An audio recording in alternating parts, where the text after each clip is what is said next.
Hello, Namaste to family. सर्वांचं आहे चॅनलमध्ये प्रथमतः स्वागत. आणि आज आहे मतदान 7 फेब्रुवारी. तर जबरदस्त असा धुमाकूळ आहे आणि टफमध्ये खरं तर इलेक्शन लागलेलं आहे, पंचायत समिती आणि जिल्हा परिषदचं.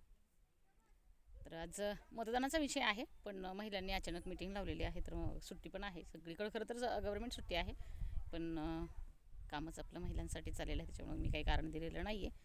आणि आज प्रवास आहे एस टीने, आज गाडी आणलेली नाही, त्याच्यामुळे मग आता एस टीने इथे उतरली आहे. छोटंसं काम होतं आणि ते काम झाल्यानंतर मात्र आपण जाणार आहोत पुन्हा मीटिंगला, तर तिथेही व्हिडिओ देणार आहे. तर अशी सकाळची धावपळ आमच्याकडे 9:15 एस टी असते तालुक्यावरून. आणि आत्ता आम्ही आहे माझ्याच गावामध्ये, पण तालुक्याला थोडंसं आपण असल्यामुळं तालुक्यावरून अपडाऊन करावं लागतं. आणि पर डे कदाचित पर डे होतं, कधीतरी सांगते तुम्हाला, मी नेहमी सांगते की कधीतरी कामाचा त्रास होतो, कधी ते इझिली होऊन जातं. प्रत्येक दिवस आपल्याच मनासारखं जाईल असं काही नाही, पण तो चांगला कसा जाईल यावरच फक्त काम करत असते.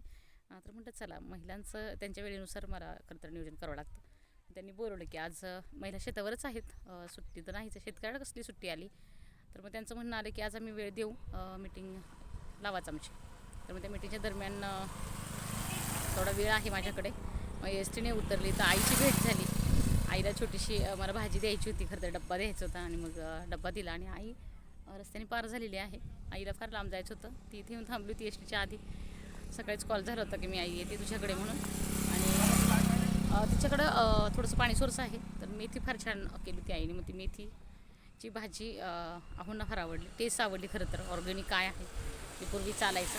आणि मग भन्नाट त्या भाजीचा आनंद घेतला. आजही पुन्हा मग नवीन मेथी तिला आणून दिली बियाणं, आणि म्हटलं मग मस्तपैकी आता भाजी सुरुवात करा.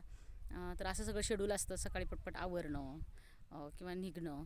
तर खरंच कधी कधी मला विचारतात की तुम्ही दुसऱ्या दिवसाचं शेड्यूल तयार करता का? तर हो, नियोजन करते म्हणून खरं तर होतं. नियोजन जर नसेल तर मग पूर्ण दिवस खूपच विचित्र जातो.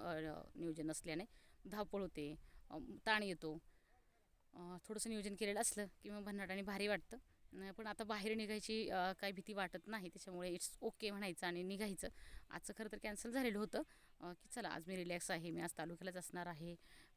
तर त्यांचा फोन आला की नाही, तुम्ही आज यायचंच आहे, महिला वेळ द्यायला तयार आहेत. मग महिलांना नाराज केलं की बरं नाही वाटत. माझ्या महिला तर नाही नाराज झाल्या पाहिजे. मग म्हटलं चला पटपट आवरलं. अहो, ही तसं समजून घेतात खरं तर. फॅमिली जेव्हा सहकार्य करते ना, तेव्हा खरंच छान वाटतं की चला. आणि आपणही काहीतरी चांगलं देत असतो. अहो, आता परीक्षण करतातच की जेव्हा महिलांचे फोन येतात, त्यांच्या अडचणी त्या सांगतात, तेव्हा जेव्हा ते ऐकतात तेव्हा खरंच कळून चुकतं की नाही, आपण तिथं पोचणं अपेक्षित आहे. त्याच्यामुळे त्यांची काही तक्रार नसते. आणि फार मोठा स्वयंपाक असा नसतो, पण एक तर भाजी चपाती, भाजी भाकरी असा बेत रेडी करायचा आणि घराच्या बाहेर निघायचं. आणि इकडे आली की आईचं खूप छान सहकार्य असतं. मग आईला मी अगदी भांडून सांगत असते की आता वडापाव खाणं वगैरे ह्या गोष्टी आता मला कंटाळवाण्या झालेल्या आहेत. तर मला ना भाजी भाकरी जेव्हा तुझी आणि माझी भेट होईल तर मला भाजी भाकरी, जर मी कदाचित टिफिन विसरली मला भाजी भाकरी द्यायचा. कारण 1-2 वेळा एवढं वाईट प्रसंग आला की अक्षरशः दिवसभर मला भूक असून आणि इच्छा असून खाण्याची मला खायला भेटलेलं नव्हतं. मग इकडे आली की आईला सांगते की तयारीतच राहा, कारण आई घरातच असते. मग आता आईने भाजी भाकरी दिलेली आहे आज. पण आज मी माझा टिफिन सोबत आणलेला आहे.